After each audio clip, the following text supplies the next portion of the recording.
Eu vou fazer algumas leituras aqui, começando em Marcos 14, duas perícopes e depois alguns versículos no Evangelho de Lucas. O Senhor é bom. Marcos capítulo 14, a partir do versículo 27.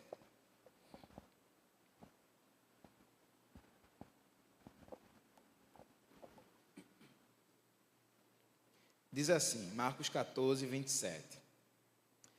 E disse-lhes Jesus: todos vós esta noite vos escandalizareis em mim, porque está escrito: ferirei o pastor e as ovelhas se dispersarão. Mas depois que eu houver ressuscitado, irei adiante de vós para a Galiléia. E disse-lhe Pedro: ainda que todos se escandalizem, nunca, porém, eu. E disse-lhe Jesus: em verdade te digo que hoje, nesta noite, antes que o galo cante 2 vezes, 3 vezes me negarás. Mas ele disse com mais veemência: ainda que me seja necessário morrer contigo, de modo nenhum te negarei. E da mesma maneira diziam todos também. Agora vamos para o versículo 66 em diante. Marcos 14 e 66. E estando Pedro embaixo no átrio, chegou uma das criadas do sumo sacerdote, e vendo a Pedro que estava se aquentando, olhou para ele e disse: tu também estavas com Jesus o Nazareno. Mas ele negou, dizendo: não conheço, nem sei o que dizes. E saiu fora ao alpendre, e o galo cantou. E a criada, vendo outra vez, começou a dizer aos que ali estavam: este é um dos tais. Mas ele negou outra vez. E pouco depois, os que ali estavam, disseram outra vez a Pedro: verdadeiramente tu és um deles, porque és também galileu. E ele começou a imprecar, a praguejar e a jurar: não conheço esse homem de quem falais. E o galo cantou segunda vez. E Pedro lembrou-se da palavra que Jesus lhe tinha dito: antes que o galo cante 2 vezes, 3 vezes me negarás tu. E retirando-se dali, chorou. Vamos agora para Lucas, capítulo 22. Lucas 22, 61.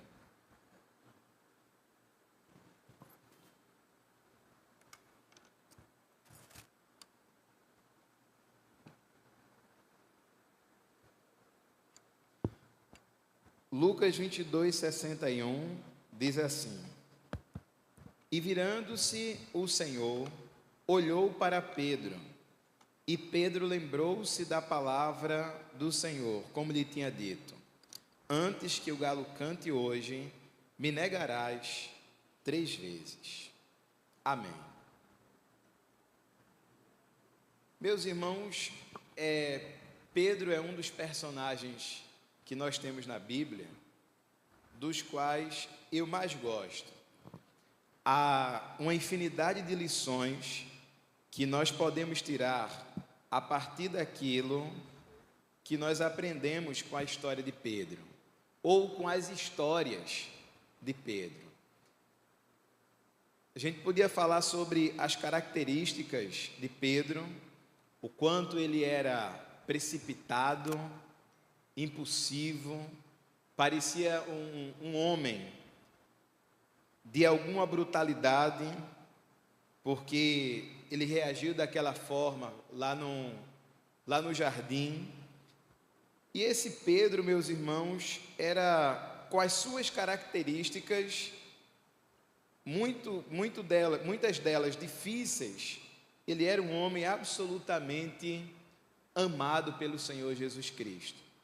Em vários momentos, Jesus chamava apenas aqueles discípulos que eram dos mais íntimos dele para estar com ele. Momentos como o Monte da Transfiguração. Imagine um discípulo ver o rosto de Jesus transfigurado e ver Jesus conversando com patriarcas do Antigo Testamento. Essa bênção, essa coisa miraculosa, Pedro e mais dois puderam experimentar.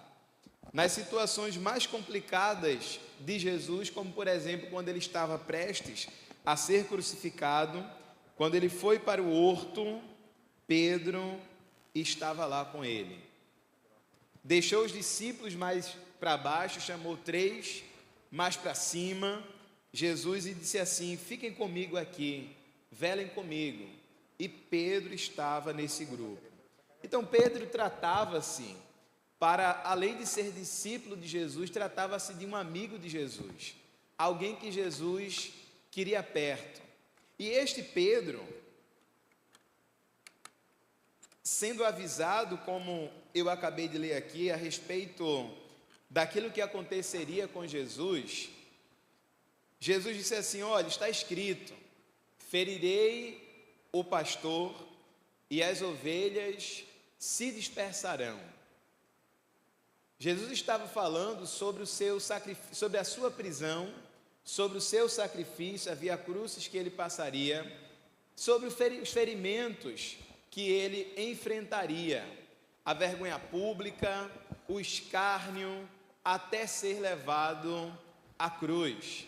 Ele tomou sobre si as nossas dores. E o que foi que aconteceu quando Jesus foi preso?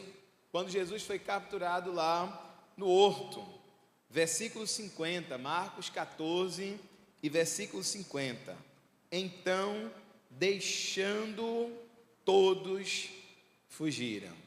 Conforme Jesus acabara de dizer, os discípulos fugiram ao ele ser preso. Mas ele diz: mas depois que eu houver ressuscitado, irei adiante de vós para a Galiléia. Veja que contradição. Jesus tinha chamado os seus discípulos, Jesus amava os seus discípulos, estava com os seus discípulos, ajudava os seus discípulos, ensinava os seus discípulos, e ele disse: olha, eu vou ser preso e vocês todos me abandonarão. Depois de ele dizer que seria abandonado pelos seus discípulos, que os discípulos seriam dispersos, ele diz: mas eu, depois de ressuscitar, vou atrás de vocês. Eu vou adiante de vós para a Galiléia. Se fosse eu, talvez não ia querer mais saber desses camaradas, porque depois de ter feito tudo que eu fiz, depois de ter sido para com eles tudo aquilo que eu fui, e avisando: olha, vai acontecer isso, isso e isso, desse jeito, assim, assim, dessa forma, e depois de tudo que eu falei, mesmo assim, os discípulos fugiram, voltaram para suas antigas vidas e desistiram da fé. Mas Jesus disse: nessas condições, mesmo nessas condições, eu vou atrás de vocês. Vocês vão voltar para a Galiléia, vocês vão voltar para a vida de vocês, mas eu não vou abrir mão de você. E Jesus está dizendo isso aqui não apenas a Pedro, Jesus está dizendo a todos os seus discípulos. Era uma forma clara dele dizer: eu amo vocês e não vou perdê-los, eu vou buscá-los novamente, assim como eu fiz da primeira vez, em que eu fui passando de lugar em lugar e fui dizendo: venha, siga-me, me acompanhe, seja o meu discípulo, eu vou de novo buscar vocês. E ele foi. Versículo 29. E disse-lhe Pedro: ainda que todos se escandalizem, nunca porém eu. Ou Jesus, o Senhor está enganado. O Senhor está enganado. Pode ser que esses outros discípulos aqui, que nós caminhamos juntos com o Senhor, de fato se escandalizem em ti. Pode ser que João se escandalize. Pode ser que o Filipe se escandalize. Pode ser que os seus discípulos se escandalizem. Mas eu não. Eu não vou me escandalizar em ti. Todos podem se escandalizar, eu não. Todos podem te negar, eu não. Todos podem voltar para suas antigas vidas, eu não. Porém, eu não. Pedro dizia isso, meus irmãos, com a certeza no seu coração, com a certeza de que ele, de fato, amava o Senhor Jesus Cristo e que estava disposto a enfrentar toda e qualquer situação para provar esse amor por Cristo. Era esse o sentimento de Pedro, um sentimento correto, porém, fundamentado num princípio errado. O princípio que fundamentou essa declaração de Pedro foi a sua autoconfiança. Pedro pensou que ele era alguma coisa, que ele podia fazer algo. Pedro pensou que ele era firme ao ponto de não negar Jesus, independente das circunstâncias. Ele se sentia, nesse momento aqui, como se fosse um super-homem, melhor do que os outros. Olha que prepotência. E o texto segue. E disse-lhe Jesus: Pedro, não vai demorar muito para você me negar. Ainda esta noite, tu me negarás, Pedro, e o galo vai cantar. Era Jesus falando, não era Emerson falando, não. Era Jesus falando. E Pedro tinha tanta certeza, versículo 31, que mais veementemente ele afirmava: ainda que seja necessário morrer contigo, de modo nenhum te negarei. Jesus, de jeito nenhum, de modo nenhum, não tem condições, é impossível que eu te negue. O problema de Pedro era a sua autoconfiança. Muitas vezes, meus irmãos, nós incorremos nesse mesmo erro. Muitas vezes nós nos achamos fortes o suficiente para bater de frente com determinadas situações. Muitas vezes nós nos sentimos espirituais ao nível de não fugir ou não querer fugir das tentações, por exemplo. Eu estava, durante esses dias, vendo um vídeo de uma pessoa que falou a respeito do Billy Graham. Billy Graham estava sendo entrevistado e a entrevistadora disse assim: o senhor se acha uma pessoa muito próxima de Deus, e se o senhor entrar num quarto com uma mulher muito bonita, uma mulher desejável, o senhor trairá a sua esposa com ela? Aí Billy Graham disse assim: sim. As pessoas ficaram chocadas. O pastor Billy Graham, o grande missionário, o grande pregador, como assim trairia? E ele completa: por isso cabe a mim não entrar no quarto. Não importa o quão espiritual você seja, Satanás tem as suas estratégias, e ele vai minando as nossas forças, vai minando as nossas estruturas, e o Espírito Santo de Deus está em nós, e ele vai nos avisando: olha isso aqui, toma cuidado, essa é a tua fraqueza. Ele vai nos avisando, e Jesus estava avisando a Pedro aqui, estava dizendo: Pedro, vocês me negarão, vocês se escandalizarão em mim, vocês vão embora, Pedro. E Pedro disse: não, Senhor, não vou. E ele afirma com mais veemência: não vou, Senhor. Pedro estava dizendo: eu sou forte, eu posso, eu consigo. Pedro estava com autoconfiança. E quando a gente tem autoconfiança, nós estamos enrascados. a nossa confiança tem que vir do alto, do Senhor Jesus Cristo, porque Ele nos conhece muito mais do que nós nos conhecemos. Ele conhece muito mais as nossas limitações do que nós conhecemos. Quantas vezes os crentes já não abriram a boca para dizer: Senhor, eu não aguento mais essa situação, e a situação piora, e ele continua aguentando. Por quê? Porque ele aguenta, mas ele não sabia que aguentava. Ele não sabia que seria capaz de suportar aquilo. Por quê? Porque ele estava olhando para as suas próprias forças, para as suas próprias limitações. Mas o Deus que está com os crentes dentro da peleja não perde uma batalha. E Ele conhece as nossas limitações. Ele sabe até onde vai as nossas forças, meus irmãos. Mas Pedro estava muito confiante em si mesmo. Isso é um problema. Maldito homem que confia no homem. Maldito homem, é isso que Jeremias falou, que confia em si mesmo. Logo na sequência ele diz: bendito o varão cuja confiança dele está no Senhor. É em Deus que nós temos que confiar. Saia daqui nessa manhã com isso, sabe, gravado, gravado numa pedra, gravado no teu coração. A sua confiança tem que estar em Deus.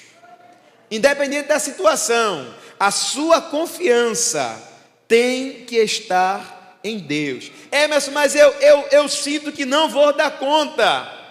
Tem uma pregação da pastora Thalita que é maravilhosa, a Valquíria ama. O título dela é: Você vai dar conta. Escute essa pregação, pastora Thalita. Você vai dar conta. Uma pregação muito boa. Você pensa que não, mas o Deus que está em você faz com que você dê conta daquilo que Ele entregou nas suas mãos. Versículo 66. E Pedro, embaixo no átrio, chegou uma das criadas do sumo sacerdote, e vendo a Pedro que estava se esquentando no fogo ali, porque a noite era fria, olhou para ele e disse: Tu também estavas com Jesus. Essa afirmação, meus irmãos, da criada olhando, falando com Pedro, foi uma afirmação que fez com que ele negasse a primeira vez. Mas a negação de Pedro aqui não foi uma negação muito clara. A negação de Pedro foi algo como saindo pela tangente. Ele estava sendo aqui dissimulado e covarde, como se ele não soubesse o que era que aquela criada estava dizendo. Ele estava dizendo: é o quê? Você está dizendo o quê? Sobre o quê que você está falando? Eu não estou entendendo muito bem. Esse daí que está sendo julgado, eu não conheço ele não. Quem é ele? Pedro estava dando uma de desentendido. E aí, em uma outra situação, Pedro nega a segunda vez. Na sequência, versículo 69. E a criada, vendo-o outra vez, começou a dizer aos que ali estavam: Este é um dos tais. E ele negou. A Bíblia diz em Mateus 26, 72, que Pedro negou dessa vez com juramento. Veja que não é uma negação dissimulada, é uma negação com juramento. Olhe, você está dizendo que eu conheço este. Ele nem se referia ao Cristo pelo nome. Você está dizendo que que eu conheço, este que está sendo crucificado. Eu juro, eu não conheço este homem. A segunda vez que ele nega com juramento, segundo Mateus 26, 72. Com juramento. Não conheço esse homem. E aí, numa outra situação, versículo... E os que ali estavam disseram outra vez a Pedro, ainda versículo 70, verdadeiramente tu és um deles, porque és também Galileu. Olha, a tua fala, o jeito como você fala, indica que você não é daqui. o sotaque que você tem indica que você é da Galileia e você é galileu. Ou seja, você conhece esse homem, porque se sabia que Jesus tinha muita fama e que a sua fama era maior na Galileia, porque foi o tempo que ele passou, foi o lugar onde ele passou mais tempo, curando, fazendo seus milagres, e ele era famoso na Galileia. Era tão famoso na Galileia que a sua fama se espalhou também para as regiões circunvizinhas, também para Jerusalém, na Judéia, também para regiões de povos gentios. A fama de Jesus era muito grande, e Pedro está negando Jesus aqui. Negou a primeira vez, negou a segunda vez com juramento, e agora ele nega a terceira vez. Olha a maneira como Pedro nega a terceira vez, meus irmãos. Versículo 71, me acompanhe na Bíblia. E ele começou a imprecar e a jurar. Ou seja, ele começou a praguejar. Praguejar o quê? Praguejar contra quem? A dizer o quê? O que foi que Pedro estava dizendo naquele momento? A gente não sabe. Mas ele começou a imprecar, começou a praguejar. Praguejar contra Jesus. Praguejar contra o Cristo. A gente não sabe as palavras que Jesus falou, mas que Pedro falou ali, mas é como se ele tivesse assim: pare com isso, rapaz, eu conheço esse peste, eu conheço essa desgraça, essa miséria, deixa esse homem para lá, eu conheço esse rapaz não. É algo desse tipo que Pedro está fazendo. Veja que não é simplesmente dizer eu não o conheço. Pedro estava negando a Jesus de uma forma tão acentuada, de uma forma tão dura, de uma forma tão pesada, de maneira que ninguém que estivesse ali naquele lugar pudesse julgar que de fato ele conhecesse a Jesus. Ou seja, ele estava com essa terceira negação, rompendo todos os laços que ele tinha com Cristo. Os irmãos, nossos irmãos da igreja primitiva, e hoje ainda, sobretudo no continente africano, para não morrerem por amor à causa do Evangelho, eles não precisam dizer que Jesus é uma desgraça, que Jesus é uma peste, que Jesus é uma miséria. Eles não precisam dizer isso. Eles só precisam dizer assim: eu não vou servir mais a Jesus, eu nego Jesus. Para não morrer, eles só precisam dizer isso: eu nego a Jesus. Pronto. Já seriam considerados pelos algozes como sendo alguém que negou a Cristo, como sendo alguém que apostatou da fé. Mas Pedro não está simplesmente negando. Veja, ele negou a primeira, ele negou a segunda, mas Jesus não tinha avisado? Tinha. Jesus tinha avisado. E Pedro não sabia o que aconteceria? Sabia, mas mesmo assim ele negou. Mas Pedro então é muito inconsequente, é muito burro. Não, Pedro é igual a gente. Pedro é igualzinho a você, é igualzinho a mim, porque quantas e quantas vezes Jesus já não disse: olha, não faça isso, não diga isso. Quantas vezes o Espírito Santo de Deus já não falou conosco: não pense dessa forma. E a gente faz, e a gente pensa, e a gente abre a boca para falar. Somos iguais a Pedro, e nós temos negado a Jesus, meus irmãos, com nossas palavras, com nossas ações, com nossas omissões. Nós temos negado a Jesus. E o que é que ele tem feito conosco? Como é que ele tem nos tratado? Quando você vê alguém precisando de ajuda, o Espírito Santo de Deus diz assim: vá lá e ajude. Você não ajuda, você está negando Jesus. Porque quando você não visitou, quando você não ajudou esses pequeninos, você não fez a minha negar Cristo. Quando Deus toca no seu coração e diz assim, dê esse dinheiro, faça essa oferta, e você não faz, você está negando. Quando o Espírito Santo de Deus fala no seu coração e diz assim, olha, vá até aquela fulaninha ali, e diga a ela isso, isso e isso, e você diz assim, oxe, vou nada, e você não vai, você está negando a Cristo. Essa é uma negação diferente da negação de Pedro, é uma negação diferente, mas o pecado, menor que seja, nos pode conduzir ao inferno. Você não precisa ser um grande pecador, na nossa visão. Você não precisa praguejar contra Cristo para ser digno do inferno, não.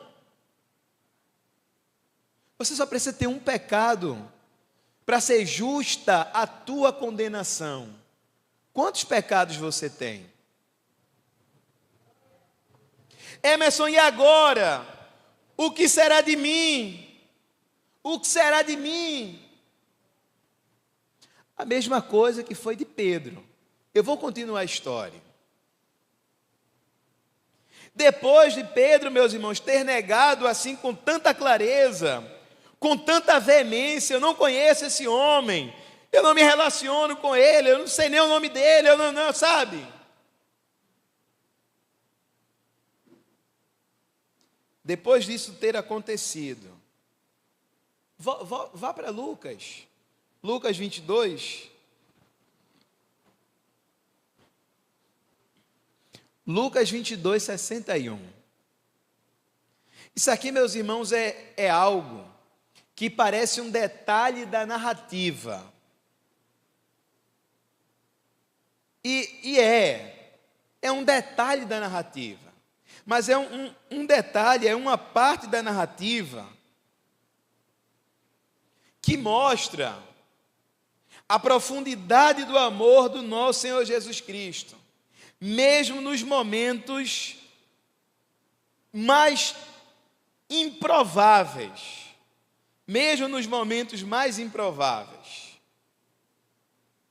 porque Jesus está sendo julgado dentro da casa do sumo sacerdote. Trata-se de um julgamento falso, porque aquele julgamento não deveria estar acontecendo. Jesus não deveria estar sendo julgado. As acusações que pesavam contra ele eram acusações falsas. Esse julgamento estava cheio de vícios no processo. Prenderam Jesus à noite, levaram ele para a casa do sumo sacerdote, Anás. Não podia acontecer isso. Para que levar para a casa de Anás? Anás nem sumo sacerdote da época era. Quem detinha o comando no sinédrio era Caifás. E aí Jesus é levado a esse julgamento diante de Anás. Depois ele é levado a Caifás, ele é levado a Pôncio Pilatos, a Herodes, volta para a casa do sumo sacerdote. E Jesus está sendo julgado aqui. Todas as preocupações de Cristo deveriam repousar sobre Ele mesmo, sobre a sua própria condição, sobre aquilo que Ele estava enfrentando, sobre as palavras que as pessoas estavam dizendo contra Ele. Ele deveria estar naquele momento preocupado em fazer a sua defesa, já que todos os seus haviam fugido e não podiam defendê-lo. Mas nesse momento em que Jesus está sendo injustamente acusado, apontado, nesse momento em que Pedro nega-o pela terceira vez, de alguma forma, eu não sei como, talvez pela fresta da porta, talvez por uma janela, mas quando Pedro nega, que pragueja, versículo 61. Seria tão bom que você pudesse ver essa cena.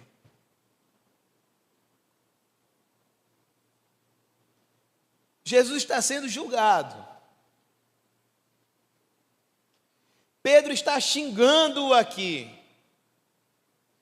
Os algozes dele aqui, os apontadores, os infames. E Pedro está xingando Jesus, praguejando contra Cristo. Versículo 61. E virando-se, o Senhor olhou para Pedro.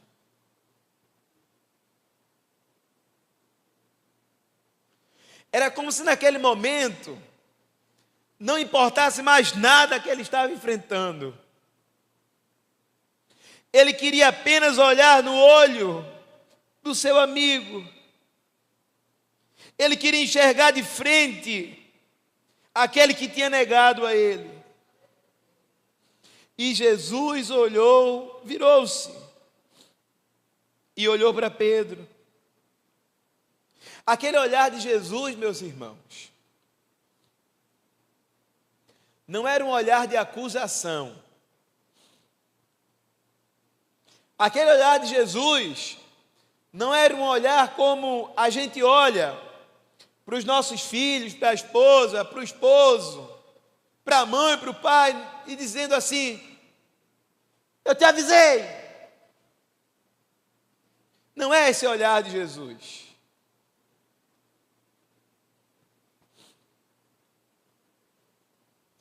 Mas como é que você sabe que não se trata de um olhar de acusação?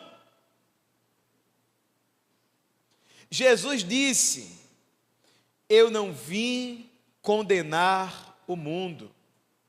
Como Jesus condenaria aquilo que já estava em condenação? Não precisava ele descer do céu para vir condenar o mundo. Não precisava ele descer do céu para vir condenar Pedro. Ele não precisava vir para condenar ninguém. Jesus veio para amar, amar e amar, para demonstrar o seu amor, perdoar, perdoar e perdoar. E quando errar de novo, perdoar de novo. Emerson, como alguém consegue ser assim? Eu não sei. Eu não sou assim.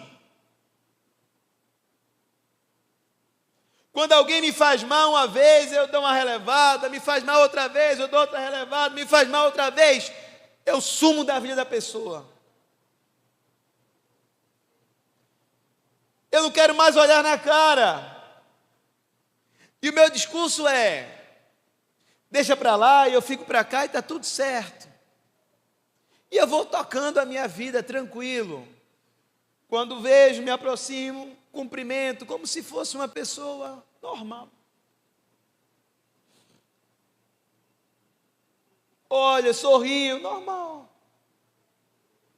Mas Jesus aqui não está tratando Pedro com normalidade.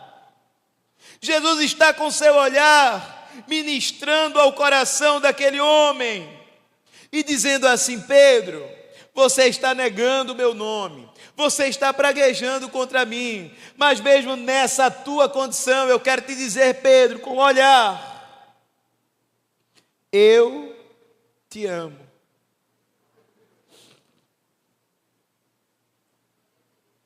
Você consegue entender esse amor? Você consegue entender a profundidade desse sentimento?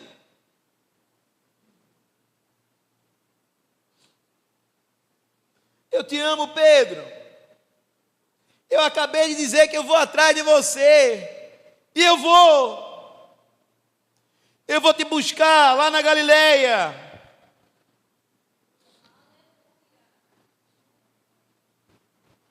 Jesus está olhando para você nessa manhã. Eu não sei qual é a tua condição, eu não sei o poço em que você está, eu não sei como tem sido a sua vida, eu não sei os pecados que você tem cometido, não sei o grau de intimidade que você tem com o Senhor, não sei, mas eu sei de uma coisa: o Senhor está olhando para você nesta manhã. E é o olhar que Ele tem por ti hoje, sabe aquele olhar com o qual Ele olhou para você no dia em que você disse assim: eu quero, eu me arrependo, eu me converto. É esse mesmo olhar. Emerson, e quando eu nego com as minhas omissões, Ele olha para você com o mesmo olhar. E quando eu deixo de obedecê-lo, Ele olha para você com o mesmo olhar. E quando eu praguejo, Ele olha para você com o mesmo olhar. Porque o olhar de Jesus sempre vai levar o pecador ao lugar que Ele quer que o pecador esteja. O lugar do arrependimento. Emerson, quer dizer que aquela pessoa que foi ferida por Jesus, Jesus deixou de olhar para ela com um olhar de amor? Não. O ferimento é o olhar de amor de Cristo pela sua ovelha. A correção é o olhar de amor de Cristo pela sua ovelha. Quando Jesus aperta os parafusos do indivíduo, esse apertar é o olhar de amor de Cristo para com ele. É assim que Ele olha para nós.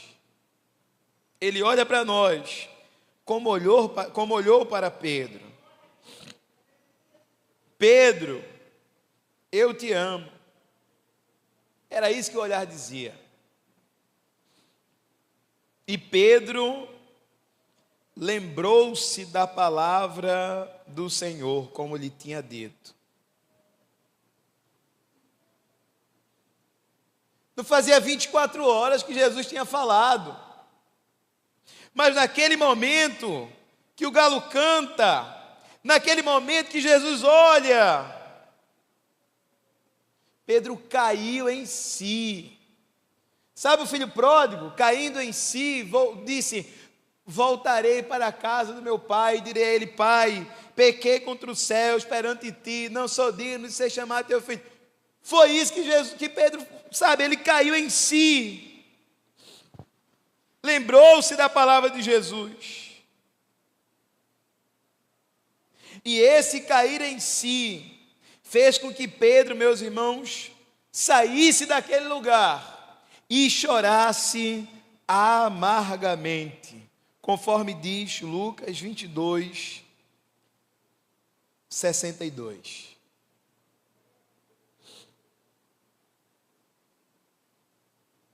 Não importa o que você fez, não importa onde você está, Jesus te vê. Jesus olha para você. E o olhar dele, meus irmãos, é esse olhar de amor. É esse olhar demandando perdão.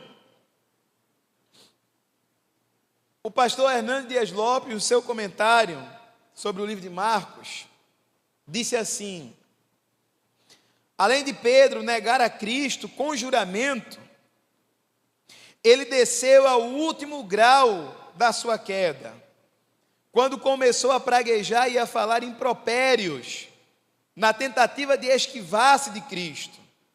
Ele quis ser o mais forte, tornou-se o mais fraco.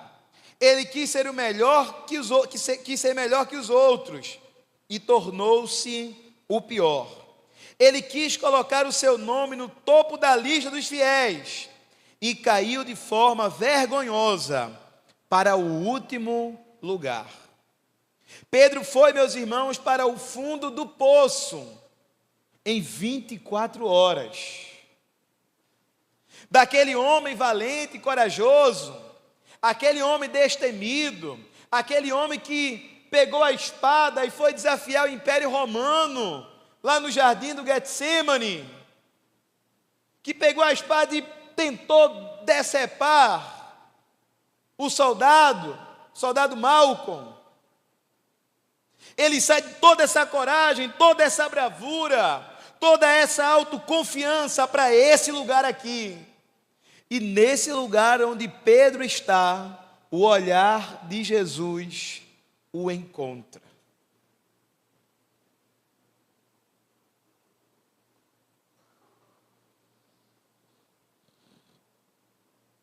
Onde é que o olhar do Senhor não chega?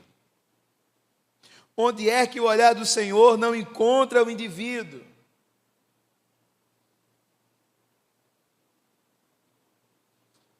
O pastor Alexandre Ximenes, numa das suas pregações, disse assim: eu conheço o poço, conheço o fundo do poço, mas eu também conheço a mão daquele que me socorre.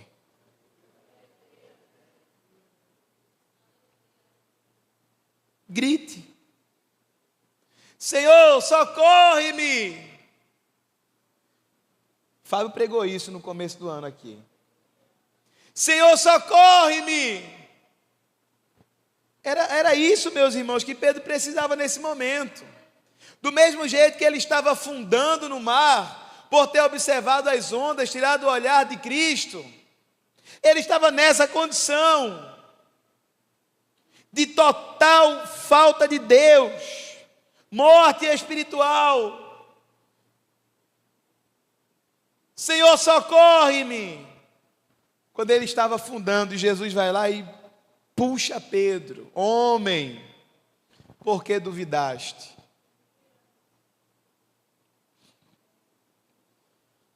O olhar do Senhor nos encontra, independente das nossas circunstâncias. Talvez você esteja vivendo uma vida espiritual tranquila, esplêndida. Você está orando, fazendo suas devocionais, lendo a Bíblia. Você está hoje ciente: estou forte. Pedro também achava que estava forte. A Bíblia diz: quando penso que estou forte, estou fraco. Porque quando eu penso que eu estou forte, a minha confiança passa a estar no fato de eu estar lendo a Bíblia. Hoje eu vou pregar e hoje eu vou arrebentar. Porque eu fiz consagrações, porque eu tenho orado, porque eu tenho lido a Bíblia, porque eu. Mas esse não é o caminho da boa pregação. Esse não é o caminho, a oração, a leitura da Bíblia. É o caminho. Mas não é porque você lê que Jesus vai lhe usar. Não é porque você ora que Jesus tem que lhe usar. A sua confiança não tem que estar na oração, na leitura, no seu estudo, no seu esboço. Não, a sua confiança tem que estar em Jesus. A sua confiança tem que estar em Cristo. Quando os pregadores chegam aqui e dizem assim: eu estou nervoso, os que cantam também, não é? Os que cantam também. Eu estou nervoso, não precisa dizer. Mas que a gente já sabe. Quem leva isso aqui a sério, Fábio, você diz direto, viu? Não precisa, Fábio. A gente já sabe. Quem leva isso aqui a sério, meus irmãos, treme ao chegar nesse lugar. Porque é aqui que nós estamos, meus irmãos, falando a palavra de Deus, cantando a música de Deus. Nós estamos aqui sendo usados pelo Deus que nosso entendimento não consegue captar a sua plenitude, a sua infinitude. E a nossa palavra aqui tem que ser uma palavra para levantar o caído. Tem que ser uma palavra para exortar o caído. Tem que ser uma palavra para abençoar aqueles que precisam ser abençoados. Corrigir aqueles que precisam ser corrigidos. E nenhuma nem outra coisa para mim parece fácil.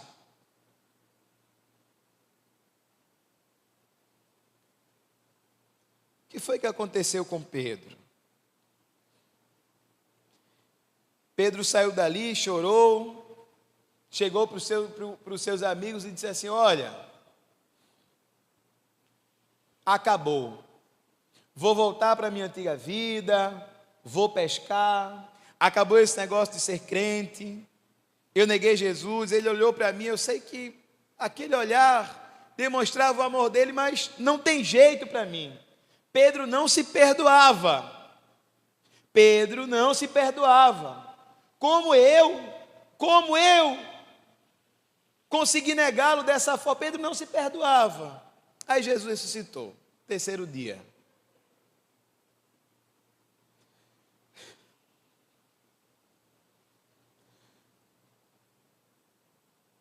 vai lá na beira do mar da Galileia, repetindo a cena,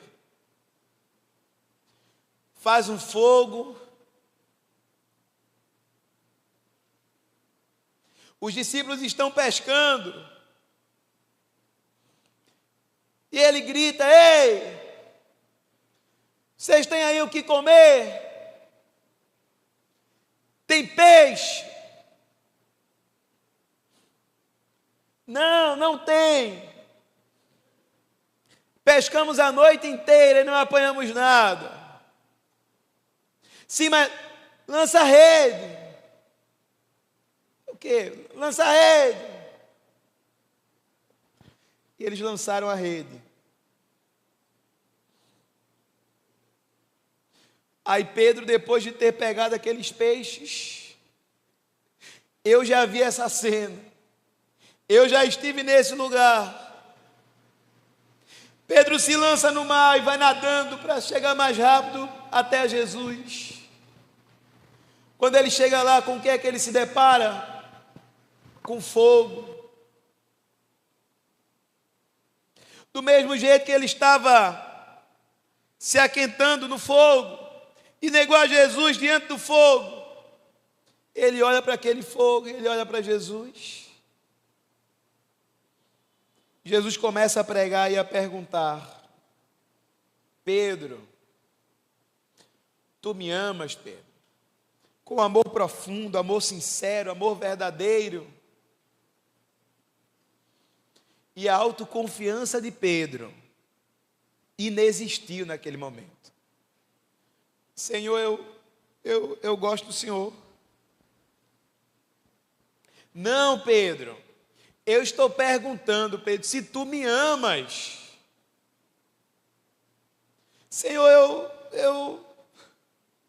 eu gosto do Senhor. Pedro, você não está entendendo, Pedro. Eu estou perguntando se você me ama. Você me ama, Pedro? Ô Jesus, o que é que eu vou dizer? O que é que eu vou dizer? Eu pensava que te amava. Eu pensava que era forte. Eu pensava que não te negaria. Eu pensava tudo isso, mas olha onde eu estou. Eu não sei se eu te amo.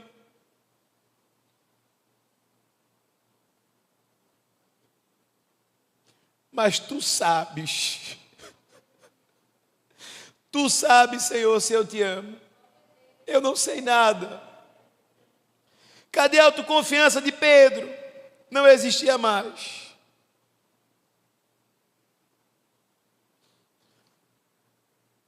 Pedro se colocou no lugar onde ele deveria estar, no lugar da dependência, no lugar da submissão. Se colocou, meus irmãos, no lugar onde Jesus queria que ele estivesse. Imagina se nesse momento Jesus esperava que Pedro dissesse assim: não, Senhor, olhe, eu neguei lá, mas eu te amo. Jesus não queria isso de Pedro. Jesus queria que Pedro ficasse no lugar da dependência. Pedro negou uma, negou duas, negou três. E Jesus perguntou uma, perguntou duas, perguntou três. E Pedro, meus irmãos, esbarrou com a sua limitação. E correu para a dependência de Cristo. Tu sabes tudo. Tu sabes que eu te amo. Pedro, quer provar o amor que tu tens por mim? Tem uma forma, Pedro. Apacenta os meus cordeirinhos. Eu vou terminar com isso. Você ama o Senhor? Eu estou falando com você. Você ama o Senhor? apacente os cordeirinhos dele. Emerson, mas eu não sou o pastor da igreja. Apacente os cordeirinhos do Senhor. Você está orando pelas pessoas. Você está colocando-as debaixo dos seus joelhos, está dizendo assim: Senhor, vai lá, tem misericórdia, dá força, ajuda. Você está apacentando os cordeirinhos do Senhor. Aquela pessoa que chegou desesperada na sua porta, você abraçou, você beijou, você leu um texto bíblico, você orou junto com ela. Você está apacentando os cordeirinhos do Senhor. O pastor te chamou para cantar. Você disse sim. Você está cantando. Está apacentando os cordeirinhos do Senhor. O pastor chamou você para você limpar, telhar. O líder chamou você para fazer essas coisas. Você está fazendo? Você está apacentando os cordeirinhos do Senhor. Se todos os cristãos tivessem essa mentalidade, meus irmãos, nós seríamos uma comunidade muito mais forte. O Brasil não seria o que é hoje. O grande problema é porque aqueles que dizem amar o Senhor, boa parte deles, a maioria deles, não está apacentando os cordeirinhos do Senhor. Mas você, Pedro, cumpra a sua missão, apacente os cordeirinhos do Senhor. Deus abençoe.